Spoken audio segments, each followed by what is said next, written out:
We're proud to support the craft of journalism.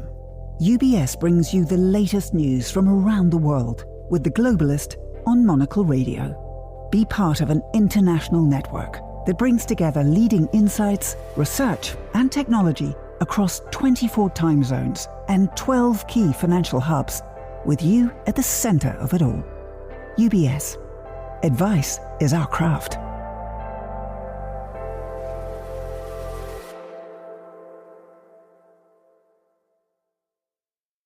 You're listening to The Globalist, first broadcast on the 29th of July 2025 on Monocle Radio. The Globalist, in association with UBS.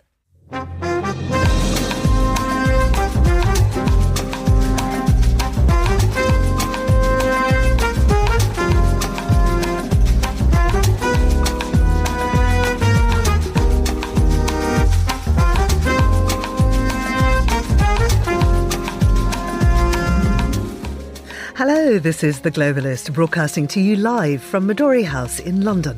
I'm Georgina Godwin. On the show ahead... This is a vital first step towards de-escalation and the restoration of peace and security. Thailand and Cambodia have agreed to a ceasefire. We'll cross to Bangkok to hear the details.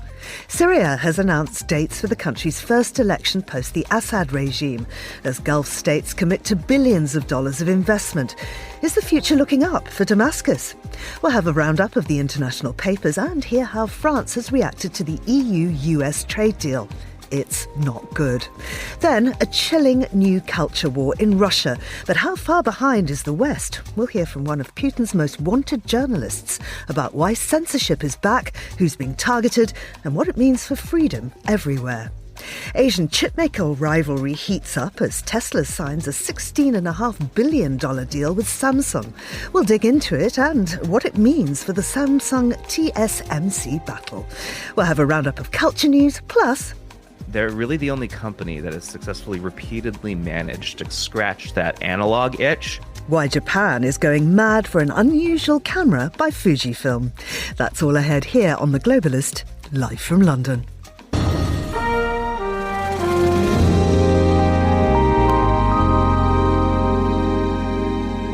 First, a look at what else is happening in the news. 4 people, including a police officer, were killed in a Manhattan skyscraper shooting before the gunman fatally shot himself. Donald Trump has warned Russia to show progress on Ukraine within 12 days or face sanctions. And heavy rain has flooded southern Taiwan and Beijing, with 30 dead in China and mass evacuations in Taiwan. Do stay tuned to Monocle Radio throughout the day for more on those stories. Now, Thailand and Cambodia have agreed to an immediate and unconditional ceasefire. This comes after months of tensions and renewed fighting, which killed at least 33 people and displaced thousands more.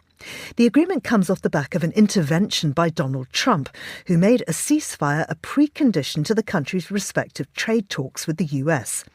Well, I'm joined now from Bangkok by James Chambers, Monocle's Asia editor. James, it's great to have you back on the show. What are the terms of this deal? Hi, Georgina. Well, as you mentioned, the agreement for a ceasefire, which was agreed yesterday in Malaysia, in the capital Putrajaya, was just an immediate cessation of the fighting. There was no discussion in Malaysia about any of the big underlying issues, the kind of border disputes and who owns what. But the two prime ministers, one from Cambodia and one from Thailand, agreed that fighting would end at midnight last night. And as you said, the term immediate, by the sounds of it, the guns did not fall silent at midnight. There was pretty heavy fighting throughout the night. And I think if we'd been chatting just a few hours earlier, I would have said that there was actually no ceasefire at all. But there was meant to be a meeting this morning between the relevant army commanders on the border, the Thais and the Cambodians, at 7 a.m. That was postponed because of the ongoing fighting until 10 a.m. Then after that, it was just ruled out altogether. But we've had some breaking news in the last half an hour from the Thai army to say that the two sides have in fact recently met, and it looks like they are going to try and abide by this handshake in Malaysia yesterday. So there's going to be no more fighting, no more targeting civilians, no more troop reinforcements, and no more troop movements. How instrumental was Donald Trump? I mean, what exactly did he say to the two warring sides? Yes, it's quite an intervention by Mr. Trump. I mean, this came over the weekend while he was playing golf in Scotland. He sent, a very kind of coherent and well thought out post on Truth Social saying, if the two sides want to come to an agreement with the US on tariffs, before the deadline that he set on August the 1st, then they're going to have to put down their guns and stop fighting each other.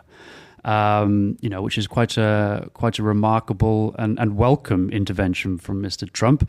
Both Thailand and Cambodia rely a lot on exports to the US, so this does seem to have had a nudging effect on the two countries and brought about this meeting. It should be said that obviously Malaysia has played an important part too, in its guise as the rotating chair of ASEAN, and it was the Prime Minister of Malaysia, Anwar Ibrahim, who actually brought the two together. But tellingly, in the room we had the US ambassadors to Malaysia from the US and from China. So those two big superpowers have had a meaningful input here, and both countries thanked the US and China for their role in bringing about this ceasefire.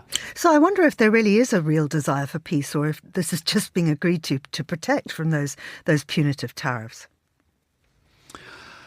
I mean, I guess it's a bit of both. I think both countries are very worried about this looming deadline and do need to try and get those tariffs down. I mean, Donald Trump was threatening 49% tariffs, which would be devastating for Thailand, and even more so Cambodia, which is even more reliant on exports to the US. So no doubt that would have got their attention. But also, neither country really wants to be fighting each other, especially at this point. When it comes to Thailand, I mean, it's very reliant on tourism, and I guess there's going to be a massive drop in tourists to a country which is at war with its neighbour. So I think both sides were looking to end what they're still calling a skirmish and not a war. But I do think the intervention from the US president maybe have hurried things along. So we know that the two countries have a very troubled history spanning at least a century, and a great deal of bad blood since open hostilities broke out again on July the 24th. Given that, what are the prospects of the ceasefire holding? Yes, that's the all-important question. As I mentioned at the start, it hasn't been an immediate ceasefire. Overnight there was a lot of exchange of fire, and once again Thailand sent up its F-16 fighter jets and dropped a bunch of bombs on the Cambodians. It seems like it's one of those cases where two warring countries agree a ceasefire. Some of the most fierce fighting is just before the ceasefire is announced, because they want to make sure they hold on to the territory that they have before the more difficult conversations about who owns what and where the border sits. As I mentioned, that agreement, that handshake in Putrajaya in Malaysia, both sides were clear to point out that nothing was discussed in terms of the border. They did agree that they're going to have a follow-up meeting on the border on the 4th of August, and then another one in September. So they're trying to get back to these bilateral discussions. So there are mechanisms in place, and Malaysia has taken it upon itself to be a kind of an observer of this ceasefire. So I guess we're hopefully getting back to the negotiating table. But as you mentioned, this has been a very, very long border dispute that stretches back over 100 years. So there's no one's thinking that anything's going to be solved imminently. But let's hope that at least the troops are pulled back from the border. There's no more fighting, and the hundreds of thousands of displaced Thais and Cambodians can actually go back to their homes and get on with their daily lives. James, how's this being viewed in Thailand? I mean, as we know, the country has an acting prime minister at present. Is there any sense that when the domestic governance crisis is over, the new leader could reverse this? I think, a lot of this dispute has been portrayed on the Thai side as a family quarrel between the Shinawatra family and Hun Sen and Hun Manet in Cambodia.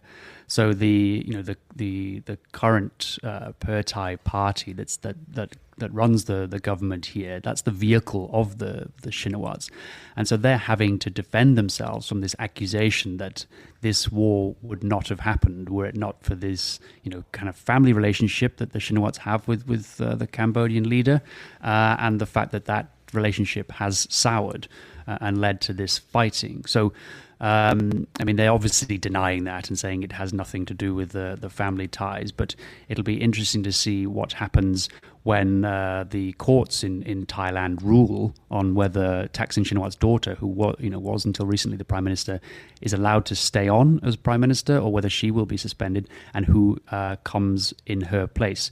But I think fresh leadership might give this ceasefire and peace agreement a bit more legs, but we'll just have to wait and see. I think there's a lot going on domestically on both sides, and this dispute, as you said, is very, very old. So even though the US president is leaning on both sides, that's no guarantee that they can be friends. James, thank you very much indeed. That's James Chambers, Monocle's Asia editor, speaking to us from Bangkok. This is The Globalist.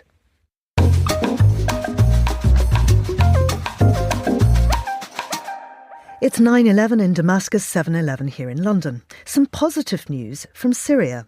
Saudi Arabia has announced a $6.4 billion investment package to support the country's post-war reconstruction, a major show of confidence in interim President Ahmed al-Shara's leadership. It comes as Syria prepares for its first parliamentary elections since the fall of Bashar al-Assad.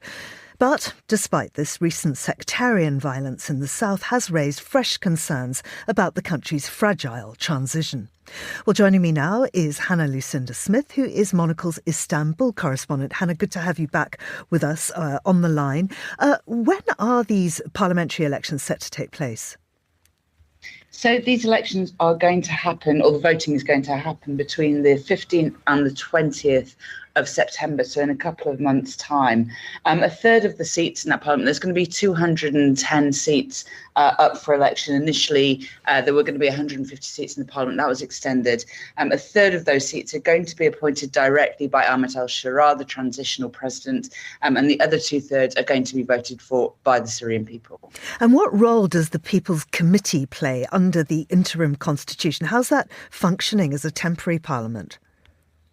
Yeah, so this is what was set up by Shara and the people around him when he ousted Bashar al-Assad in December, installed himself as a traditional president, and also set up these people's committees. The idea was that there would be some form of administration until these elections could take place, which would be somehow representative of Syria, which of course is a really, really ethnically and religiously complex country. It has a majority of Sunni Muslims. It also has various sects of Shia Muslims as well, Christians, Druze, a really, really complicated country. And the idea of the People's Committees was to try and, make everybody in that country feel like they had some kind of political representation. But how likely are these elections to be free and fair? And given the previous destruction of the country, does the infrastructure exist to run an inclusive vote? Yeah, well, I mean, Syria, of course, was a dictatorship for more than half a century. There was Bashar al-Assad. There was also his father, Hafez, before him. And all through both of their tenures, there were still elections.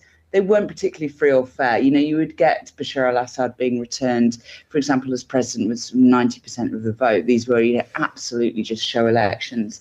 I think we're, definitely expecting something a lot freer and fairer in that, particularly because, the eyes of the world are on Sharia and on the new country that he's building. There's an enormous amount of pressure on him, particularly from Western countries like the US, also like the EU, to take Syria on this new democratic and inclusive representative path.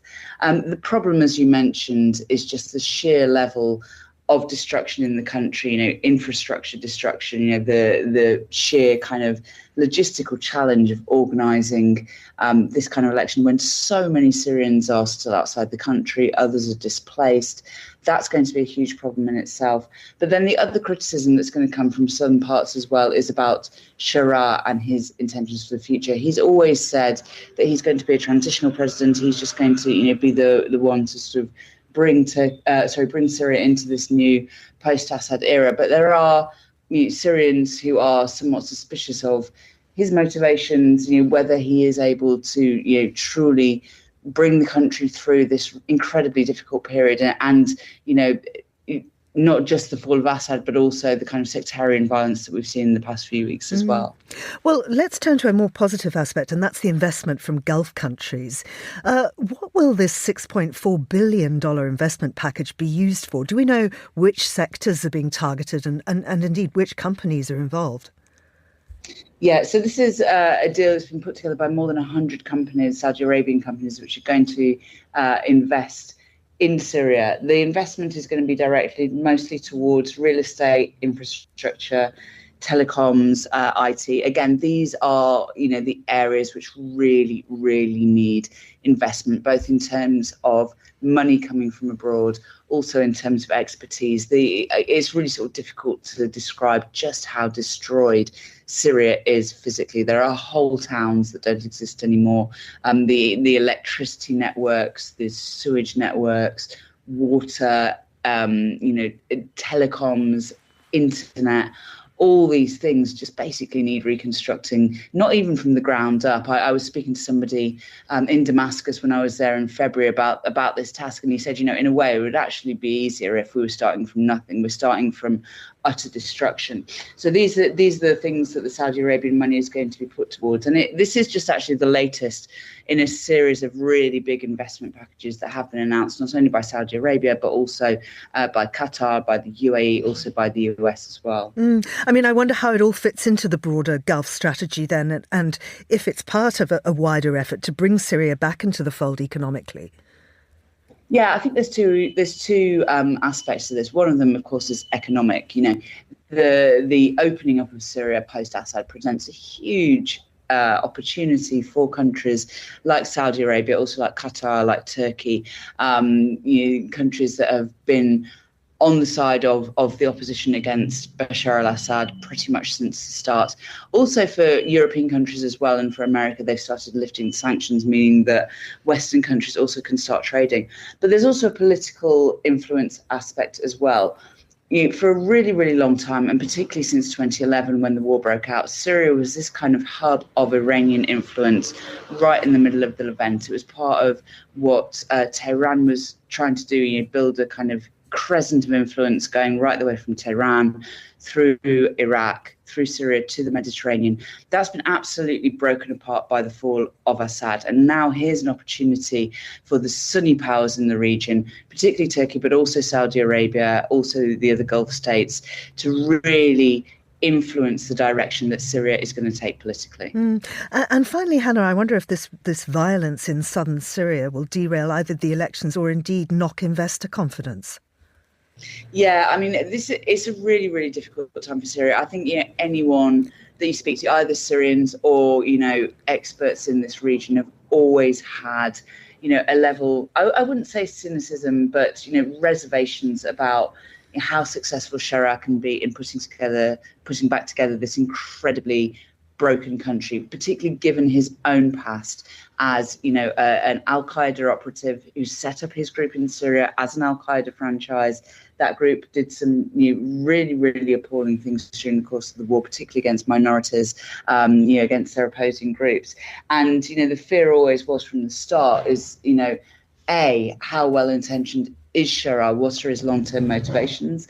And B, can he keep his fighters under control? I think the second question really has been the foremost question, particularly for the US and for Europe. I think with, countries like Saudi Arabia, they are less vocal about the human rights concerns in Syria than countries like the US are. Of course, nobody wants Syria again descending into chaos. But I think, for Saudi Arabia, they're far happier to kind of go ahead, forging ahead, building these kind of economic relationships and political relationships as well. Hannah, thank you so much. That's Hannah Lucinda Smith in Istanbul. Now, still to come on the programme. This is probably the biggest deal ever reached in any capacity, trade or beyond trade. It is. It's a giant deal with lots of countries. But not everyone's so positive about the EU-US trade deal. We'll hear from our Paris bureau chief on the discontented rumblings coming out of the Élysée Palace. This is The Globalist. Each of us has a craft, a calling that inspires us. Whether it's how a coffee is brewed, a chair is built, or how money is looked after. There's a love for the work, a care that compels you forward. For us at UBS, it's about designing a unique outcome for you. Because whatever your craft may be, ours is built around helping you succeed. UBS. Banking is our craft.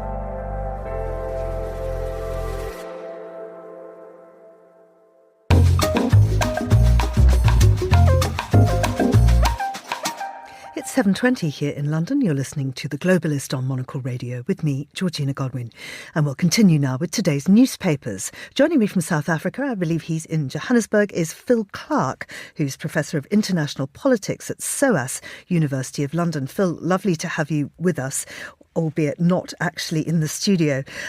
Let's start by looking at Trump's acknowledgement that there is real starvation in Gaza and what he said to Israel. Just unpack that a little for us, will you? So this came out of Trump's press conference yesterday with Keir Starmer in Scotland, and a British journalist asked Trump about the current situation in Gaza, and Trump made the strongest statement that he's made so far about the starvation of people in Gaza, the responsibility of Israel to provide food for desperate people. And in fact, he directly contradicted Benjamin Netanyahu's denial that there's a problem of starvation in Gaza. So perhaps the strongest statements that we've heard from Trump against Netanyahu. Starmer then weighed in and said that he was revolted, quote, by the absolute catastrophe that was unfolding in Gaza. So I think both from the UK government and from the US government, these are perhaps the strongest denunciations that we've heard so far about what Israel is doing in Gaza at the moment. I thought it was really interesting that Trump said he knew there was starvation because he'd seen it on television. And there's a great piece in The Atlantic today going just how much TV warps his worldview and how responsible Fox is for what Trump knows and believes to be true. It's really remarkable, I think, Georgina, that so much of this man's thinking and so much US policy is dictated by what happens to be on his TV screen as opposed to what the US, in fact, has been doing. And what the US, of course, has been doing is supporting Israel in the genocide in Gaza. And the US has been an enabler of the starvation that Trump is now denouncing. Even while that press conference was taking place in Scotland yesterday, it was reported that 78 Palestinians had been killed in Gaza just on Monday alone, and many of those people were killed at aid delivery sites. So the terrible situation that we've seen over the last months, of course, just played out even on the same day as the press conference. I guess many commentators will listen to Starmer and Trump and say, it's all well and good for you to denounce Israel now, but what will the UK and the US do, particularly in terms of stopping their support for the Israeli government, putting real pressure on Netanyahu to not only to let food into Gaza, but to end this ongoing conflict, which has caused so much devastation. So talk is cheap. The question now for Trump and Starmer will be, what will you actually do about this situation using the huge influence that you do have over the Israeli government? And of course, we know that there's a meeting about the two-state solution going on this week at the UN. And it just, the US isn't represented there. Israel isn't there. It doesn't seem like there's any kind of real commitment to getting to the heart of this.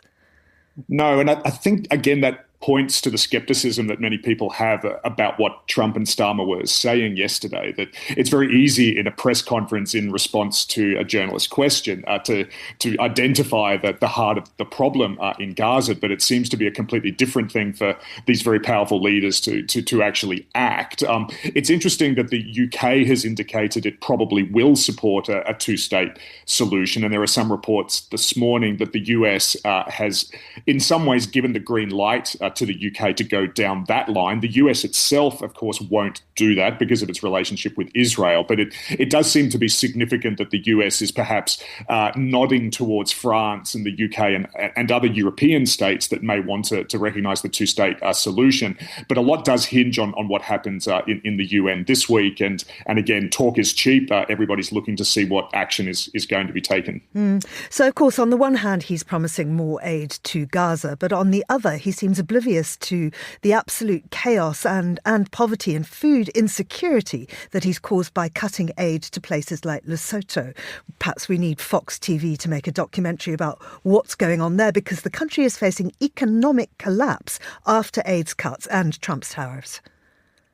Indeed, Georgina. This is a major story in the Mail and Guardian newspaper here in South Africa. I guess putting a spotlight back on a very small African state that doesn't get a lot of coverage even here in Southern Africa, but a state that has really been hit hard by the US aid cuts in the last 6 or 7 months, and the enormous tariffs that the US government has imposed on many states around the world, but particularly in Africa. That these tariffs have hit the textiles and the clothing industry of Lesotho, which makes up about 50% of the country's GDP. The economy was already teetering in Lesotho, but really has plummeted in the last year. That there's an estimate that in the next 12 months, the country will probably only see about 0.5% growth in GDP. So a very small economy that's really struggling. Those US aid cuts have hit the healthcare sector in Lesotho particularly hard. It's the Mail and Guardian's reported that there's already been 1,500 healthcare jobs cut just in the last few months. That's particularly significant because Lesotho has one of the world's highest rates of HIV and was very reliant on US support for the health sector. And so that's really wrought major damage in Lesotho recently. And so I think of all the African states that have been hit by what the US has done in Africa in the last year, it does seem that Lesotho has been perhaps hit the hardest, and some real concerns that the national economy could completely collapse if there isn't some sort of regional assistance to Lesotho in the months to come. Phil, finally, let's pity the poor Finns who are battling foul faeces. Tell us more. It's a magnificent article today in the New York Times, Georgina. The title is something about the Finland goose poop problem. Apparently, this is a major issue in Helsinki at the moment. The 25 public beaches of Helsinki are completely covered in the feces of the Finnish barnacle goose, a very particular species of goose that's wreaking havoc. Apparently, this is a global problem. The New York Times tells us that this same species of goose has been producing similar problems on beaches around the world. In California, for example, apparently there was a huge cull of these geese to try to solve the feces problem. The Finns are slightly gentler than the Californians and don't want to kill the geese, but are trying to come up with all sorts of solutions to deal with this problem of feces covering all of their beaches. And I guess the context here that the New York Times points out is that most Finns only enjoy 6 or 7 weeks of what we might think of as a serious summer, and everybody, no pun pun intended, flocks to the beaches in this time. So this is really a problem for those Finns who are trying to deal with rapidly escalating temperatures at the moment. So who knew? Who knew that goose poo was the big problem in Scandinavia at the moment? Phil, thank you very much indeed. That's Phil Clark of SOAS, University of London. And this is The Globalist on Monocle Radio.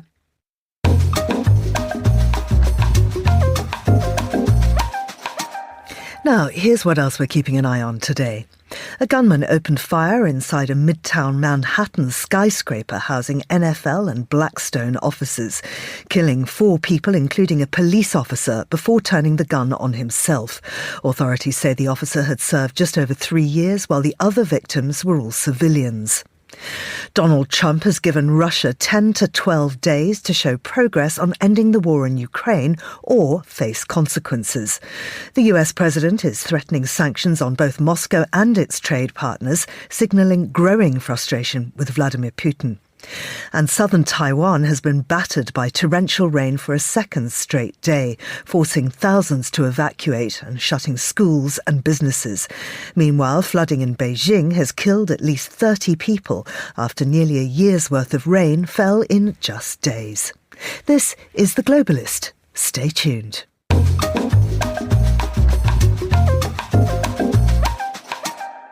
Now for a look behind the headlines. Here's Simon Bouvier on France's reaction to this weekend's US-EU trade deal. This is probably the biggest deal ever reached in any capacity, trade or beyond trade. It is. It's a giant deal with lots of countries. Many EU countries are sharing a sigh of relief after the Union penned a new trade agreement with the US on Sunday. But there is one notable exception: France. 8h11 sur LCI, voilà, ça y est, l'Europe est donc fixée, ce sera 15%, une taxe de 15% sur les produits européens qui seront exportés aux États-Unis à partir du 1er août, c'est-à-dire French Prime Minister François Bayrou has called the deal a dark day. That's because even though the deal doesn't make any new concessions, most of the measures announced by the EU, such as investments in US factories and purchasing American hydrocarbons, were already in the pipeline, there is one area dear to France that will suffer: European defense. The agreement announced by US President Donald Trump and EU Commission boss Ursula von der Leyen commits to more European purchases of American military equipment. This will divert funds from the EU's stated plans to build up its own defense industrial base. France, which is less exposed to punitive tariffs than Germany or Italy, for example, was pushing to curb the purchasing of US weapons. As the number 2 arms exporter in the world, France and its leading defense companies, from radar specialist Thales to missile maker MBDA, stood to benefit from the EU's stated intent on prioritizing European arms, embodied by the €800 billion Rearm Europe plan. Instead, President Macron's long-stated ambitions to nurture the continent's defense industry have taken a hit, as von der Leyen prioritized appeasement with promises that were short on specifics but clearly hinder stated goals of bolstering European defense manufacturing.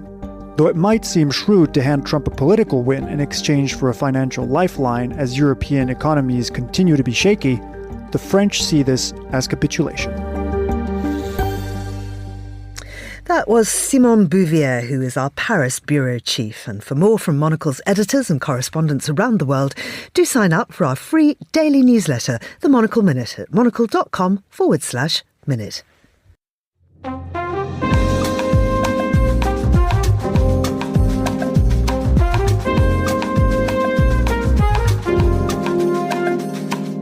To Russia now, where a sweeping crackdown on books and culture is helping the Kremlin tighten its grip. Authors, editors and booksellers are under pressure, not just for writing about LGBTQ plus lives, but for anything deemed morally or ideologically suspect. Police have raided shops with banned book lists, publishers have been detained, and a new alliance between the state and the Russian Orthodox Church is fueling bans on everything from satanic movements to suspected Western influence. Well, Andrei Soldatov is an investigative journalist and co-founder of Agentura.ru, a watchdog of the Russian Secret Service's activities. He's also co-author with Irina Borogan of Our Dear Friends in Moscow, the inside story of a broken generation. He's on Russia's most wanted list. Andrei, welcome. What's the picture right now in the Russian book world? What kinds of titles are being banned, and who decides that? Well, the problem is that as a list of the authors and the titles is getting longer by day. It's not only about, as you rightly said, LGBTQ topics. It's about everything written by the authors who said anything critical of the Kremlin after the start of the full-scale invasion. And for instance, Boris Akunin, who is the most popular fiction writer, and usually he writes something about, crimes and all kinds of crime novels. And he's extremely popular. His books were made into movies. His books were sold in millions of copies. These days, his books are not anymore available in Russia. They are not on sale, and they are disappearing from libraries. And he himself was sentenced to 14 years of prison in absentia because he lives in London on terrorism charges. Just one example. And you and Irina have been targeted too. I mean, you had your media license revoked after officials claimed you were dead. What's your situation now? And are your books available in Russia? No, unfortunately, these days you cannot find our books available. It comes in stages. So initially, the government demanded all bookstores to label your books with awards, with a special label produced by a foreign agent, which nobody likes to have on your book. But now, gradually, the bookstores and libraries are under pressure to remove our books entirely. And thanks God, we still have the internet, so online copies are still available, but for free. You just need to give up your copies for free to make them available for people. And tell us about this bizarre new ban on international Satanism. Well, to be honest, it's very difficult to understand the logic, but we understand that it came from the Russian Orthodox Church. They also want to have a place in Russian ideology. But again, it's really difficult to understand the logic. For instance, just 2 weeks ago, the director of a library in Siberia was fined because he had a book of Heinrich Böll, the most prominent German writer after the Second World War, in his library, apparently for one reason, because there is a foundation in Germany named after Heinrich Böll, and because all German foundations are prohibited these days in Russia. Apparently, the government decided they don't want to have anything connected with the name of this German writer. Extraordinary. I mean, we know that censorship was actually lifted in the 1990s. It's clearly back in some form. How does today's system of fear and self-censorship compare to Soviet times? I would say it's much more aggressive than what we had in the 70s or 1980s. There is a clear call for introducing a state ideology. And the problem is that people who promote this idea, they say that we need to start teaching our kids at the level of kindergarten, not only in schools. And of course, it's a brainwashing of everyone.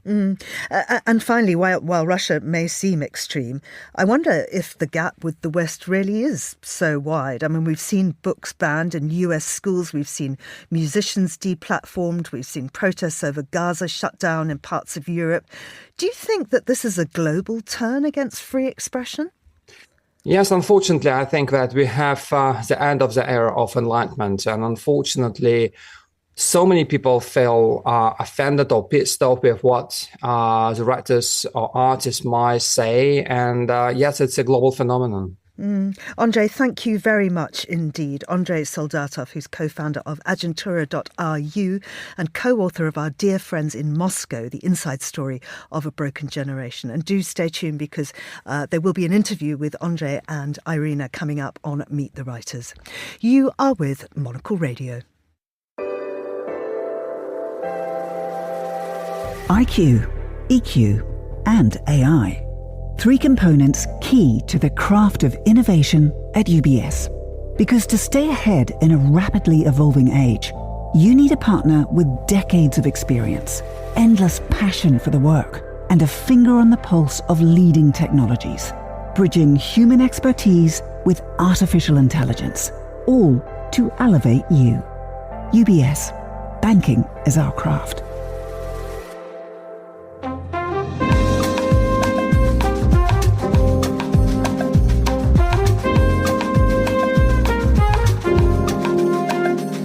It's 14:38 in Seoul, 8:38 in Zurich. Tesla has struck a $16.5 billion deal with Samsung to produce its next-generation AI-6 chips in Texas to be used in self-driving cars and robotics. The agreement runs through 2033, with production starting in 2027. It's a major win for Samsung as it tries to close the gap with chip-making rival TSMC. I'm joined now by Tim Martin, the Career Bureau Chief for the Wall Street Journal in Seoul. Tim, many thanks for coming on the show. What exactly does this deal between Samsung and Tesla involve? It's a big bet in a variety of directions. Firstly, it's a big bet on this resurgence that first President Biden and now President Trump hope to see, which is more semiconductor manufacturing happens in the U.S. Samsung operates several plants in the state of Texas, and this is where we'll see production of this $16.5 billion deal. It's one of the largest single contracts we've ever seen in the chip industry's history. So it's a big deal for Samsung. They've been struggling to land clients, and it's a big bet on them as well. So why do you think Tesla turned to them instead of going all in with the TSMC? We don't have full visibility into the rationale, but Elon on social media gave us some clues. He said that Tesla will be able to cooperate very closely with Samsung on the manufacturing of these chips. And that's generally not an arrangement we see with big clients and the chip makers. So lots of access, lots of, again, Samsung's been playing catch up here. You have to wonder if perhaps price or consolations on price were a factor versus TSMC, which is far larger, has a lot more demand for its services. I mean, Samsung leads in memory chips, but it does lag far behind in the foundry space. I wonder if you could explain that to us. Yeah, Samsung makes a lot of products, including memory chips, smartphones, TVs, but they've struggled to break through in this foundry business, which is, you have companies like NVIDIA and Apple and Qualcomm. They design chips, but they don't have the factories to actually produce them. This is a very expensive and cutthroat business. Basically, only two companies on Earth, TSMC and Samsung, are even capable of playing the game at this level. But TSMC enjoys a very wide margin. They're something like 2/3 of the global foundry market. Samsung is a distant number 2 at 8% roughly. So it's been a struggle for them because it's very complicated. These are the tiniest, semiconductors that are known to man that have, tons of transistors crammed onto them. It's a very complex process, and what you need is scale and volume to back up these tens of billions of dollars in investment. And that's where Samsung struggled, at least until now. Because, of course, this could really shift the balance, couldn't it, between Samsung and TSMC within the AI chip race? Yeah, the $16.5 billion is roughly equivalent to 7% of all revenue at Samsung. That includes the smartphones and the TVs. It'll net out across these 8 years to about $2 billion a year. And that's not enough in isolation to turn the tide for Samsung. But what they've really lacked and what they really need is credibility in the marketplace. And a big name like Elon, a big name like Tesla could really help them in that front. And Elon has said this, the size of this deal could actually grow in subsequent years. So good for Samsung. What's in it for Tesla? What advantages does it offer Tesla, especially long term? Well, Tesla has gone and Elon have gone back and forth between TSMC and Samsung. I think it gives them an advantage to play one off the other. It also, Elon mentioned this in his social media postings. Perhaps he's going to have a little more control. He's even made reference to, I don't live too far from these Texas facilities. They are in the Austin suburbs. So he can be walking the factory room floor, seeing how production is going. So I think that level of control and involvement is something that appealed to Elon. And, look, I think he's a hands-on guy. This is a very important AI-6 chip, as they're calling it. This is for the humanoid robots, self-driving cars, as they ramp up to a next generation, and AI AI data centers, excuse me. So this is, these are all critical things for Elon, and the fact that he can perhaps show up at any moment to check in like he would at a Tesla factory is definitely an upside for him. And so finally, what does this tell us about the wider tech rivalry in Asia and where it's heading? It shows that there are only two companies atop the most advanced semiconductors.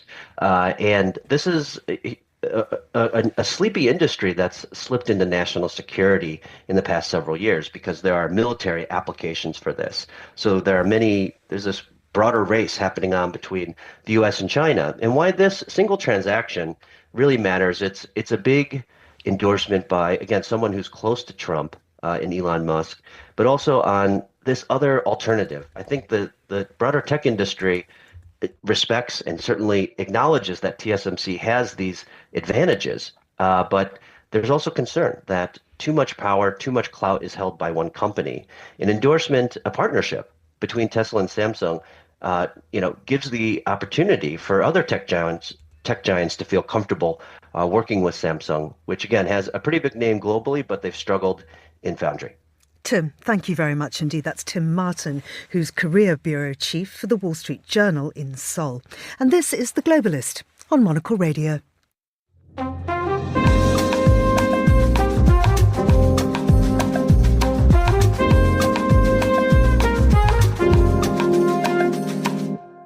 Now it's time to talk culture and arts with Amma Rose Abrams, arts journalist and contributing writer at ArtNet News and others.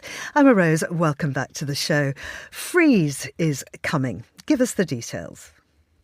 Yes, Freeze is coming. It feels like we're in the middle of summer, but the autumn announcements are flooding in. And Freeze Sculpture has announced that it will be opening on the 17th of September with a show of 14 artists, which is going to be called In the Shadows. And that will run through to the 2nd of November. Freeze Sculpture is the kind of free, public, accessible aspect of Freeze, which runs throughout the fair and into the autumn and is installed in Regent's Park. No, it also coincides, though, with Freeze London and Freeze Masters. It does. Yes, exactly. And so I think we can all kind of be quite excited about what to expect at the fairs as well. And I think during the fair, this will be activated with Turner Prize winners. The architectural collective Assemble are going to be doing a big procession through this kind of public installation to the fair. And there's going to be all kinds of activations around the exhibition that are during kind of that time when the Freeze Week, which is going to be later, actually, than it usually is. I think it's going to start on the 15th of October. So it's a bit of a shift, a bit of a change there. And what are the big names we should be looking at in sculpture? Big names, I think we can look out for probably a lovely surrealist work from Erwin Wurm, who is this wonderful artist who just is very humorous, interesting kind of sculpture. That's going to be really cool. And then Elm Green and Drag Set, another kind of humorous and slightly kind of, it's all about visual wordplay, if that makes sense. And that they are going to be taking part as well. There is also going to be another work by Assemble, which we can kind of expect an architectural kind of more installation type piece from them, and there's also going to be Jean Quick to See Smith, which is going to be an interesting installation from an artist that maybe we don't know so well, but they're being presented by White Cube, and so I think we can expect that to be quite a statement. Fantastic name. Quick to See Smith. Yes. Fabulous. Wonderful, I know. Let's move on now and have a look at the Art Market Integrity Act. What is this? It's a new piece of legislation which is being proposed in the US. It's bipartisan, and it's going to. They say it's just they're just closing up there. So I think they're saying it's not going to be kind of brought in until the autumn. But this is aimed, I think, at money laundering in the art market and having a bit more clarity. It's I would say the art market in the US is the biggest art market in the world. And so you're looking at $24.8 billion worth of revenue a year. And it's almost 50%, 43% of global art sales. So while this is just happening in the US, it's going to have an impact on everybody, but just because of how dominant they are. And I think what they're looking at, essentially, it means you've got to know who you're selling to if you are selling art. And that's to stop money laundering, presumably the financing of terrorism and so on. Absolutely. This is what it's aimed at. They think, I mean, one of the quotes associated with the story is saying basically they feel that people are circumventing sanctions and by buying and selling art, because it's kind of, you can do it by proxy. You can, you have someone selling on your behalf, you can have someone buying on your behalf. It can be very anonymous. And so I think this is just trying to bring everything a bit more out into the open. So again, you just know who you're buying from and who you're selling to, and that you can't maybe just raise money in this kind of very opaque way. Of course, the art market is very international, and that's just the US's law. Do the UK and the European Union and other countries sign up to similar legislation? They do. This actually brings the US in line with the UK and Europe, who have quite strong laws about kind of understanding where money is coming from when you're buying and selling art. And there are lots of laws to do with tax and to do with money laundering. And there's a whole system in place which will flag up even after the fact, sometimes quite a long time after the fact, it will flag up questionable sales. Finally, Emma Rose, a 4,000-year handprint has been discovered? Yes. The Fitzwilliam Museum in Cambridge, they're preparing for their upcoming show, which is called Made in Egypt, which will open in October. But while they were putting the show together, they have found a 4,000-year-old handprint on the bottom of something which is called a soul house, quite beautifully. And a soul house is something that would sit above a burial, and it's where, in their belief system, the soul would live on. And yeah, just at the bottom, a complete handprint. Apparently, this is the only handprint like this they've found. They found fingerprints and slight kind of impressions in different objects, but this is the only full handprint just sitting at the bottom there, 4,000 years later. So, I mean, extraordinarily, this must have been in their collection for some time. Yes. Well, we keep hearing about this, don't we, about things discovered in people's collections that they've had for some time. And I guess we have these giant collections of things in our museums, and often they sit there, and until there's a relevant show or someone asks for it or is looking for it, maybe it doesn't get looked at for a long time. And so you get these discoveries. And what else can we see in the Made in Ancient Egypt exhibition?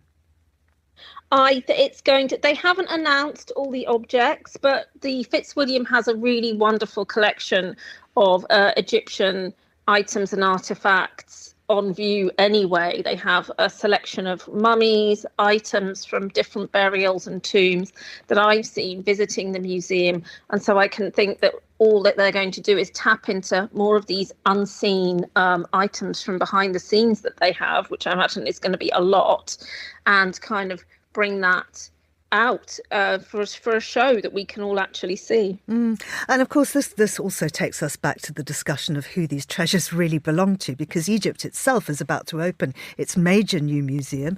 Are these artefacts ever going to make their way home? I wonder if there's a reason maybe of doing these shows now while we still can, in inverted commas.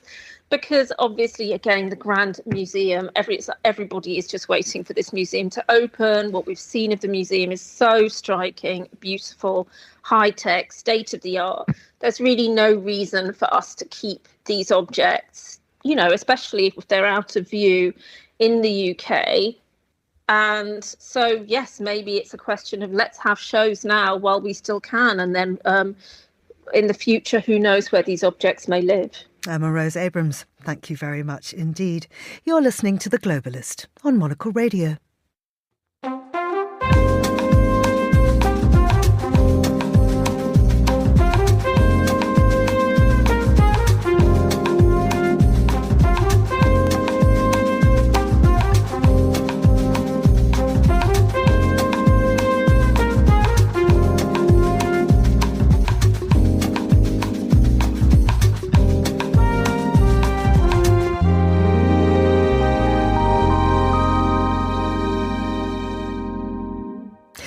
Finally, on today's show, we look at a peculiar camera that's become a surprise hit. The Fujifilm X-Half topped the June best-selling list of Map Camera. That's Japan's largest camera retailer. Monocle's Henry King spoke to Jaron Schneider, editor-in-chief of leading photography outlet Petapixel, earlier to ask what's so special about this camera and the wider success Fujifilm is having. This is an unusual camera in that it mixes the film concept with the digital medium. It only shoots JPEGs, and it does so using Fujifilm's film simulations. Film simulations have been in Fujifilm cameras for a very long time. They are based on Fuji's history in film. It even has like a film winder on the camera that you use to advance the shot. I'm doing air quotes right now because there's nothing to advance. It's not connected to anything physical. It just tells the camera in like a switch. You shot a shot, you got to move forward. And that's to support an entirely new digital way of shooting film. It sounds absurd. Essentially, you can tell the camera, I want to shoot a roll of just this one film simulation. And in order to move to the next shot, I have to rack that lever. And so it's entirely just kind of like a make-believe fun sort of thing.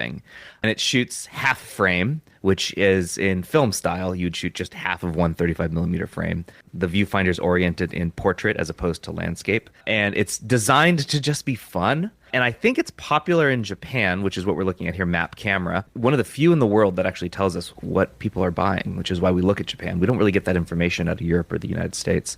Now, Fujifilm cameras are historically very popular in Japan, but this one in particular, the culture in Japan is they're really into the analog scene more so than in Europe and the United States or in Canada. They just really seem to like this cute idea of just having fun with pictures. Do you think all those features are a bit of a gimmick? And you've said that the Japanese market loves this kind of analog style experience, but will markets and audiences around the world also seek that kind of nostalgia with the half frame that you mentioned? So it's difficult to say for sure. Fujifilm will unlikely tell us, and the retailers out here, they don't reveal these sort of sales charts in the same way. I think that yes, this camera will sell very well.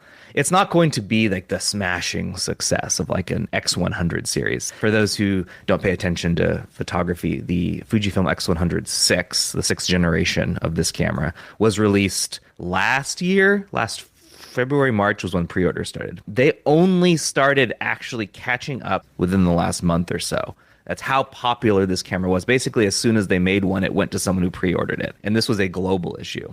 That's not the case with the X-Half. You can go to a large retailer in the United States and pick up an X-Half today. I think, and my colleagues also think, that this camera will sell very well. We just don't know that once someone buys it, like how long they're going to enjoy what is fairly a gimmick. Yes, I do wonder whether people will ask, why does it only take portrait? I want to take landscape with a real camera. I can just use my phone. But sticking with the X100 line, I think it was the 5 and the 6 on back orders, and it's really difficult to get these cameras. Mm-hmm. For the Monocle, probably non-photographer audience, you can probably find them on your latest cool-looking person with a kind of vintage camera, likely to be one of these cameras, and that probably links in well with saying that they're doing really well as a brand, Fujifilm. Is it that Instagram nostalgia, film type, JPEG, all of those components coming together that's really working for them? Yes. That's a major part of it. But what Fujifilm does better than anyone else is make a camera that is fun to use. It should be this experience as opposed to just kind of this methodical, manual way of forcing a photo, which I think a lot of people will get from something that is like a Canon or a Nikon or a Sony. They just don't have, I feel weird saying it, but they don't have soul the way that a Fujifilm camera makes you feel like it has soul. And they're really the only company that has successfully repeatedly managed to scratch that analog itch. And I think people who shoot analog will say it feels like it has soul, like you're actually, capturing an image that's meaningful. For Monocle listeners that might want to capture their late summer holidays, you're into Fujifilm, but are there other brands, are there other types of cameras that are also out there? To say, what's a really good travel camera to pick up, it's so difficult for me to answer that question. It is challenging to answer that question because this whole the point and shoot thing, that type of camera went away when the smartphone came in. You can't really easily find an all-in-one, ready-to-go camera that I can say, go pick that, you'll get some great travel pictures with. I can't do it anymore. Really, the only one making them is Fujifilm. That was Jaron Schneider there, speaking to Monocle's Henry King. And that's all for today's programme. Thanks to our producers, Anita Riotta, Hassan Anderson, Chris Chermak and Ryoma Takahashi, our researcher, Henry King, and our studio manager, Lily Allen. After the headlines, there's more music on the way, and The Briefing is live at midday in London. I'm Georgina Godwin. I'll return on The Globalist at the same time tomorrow. Thanks for listening.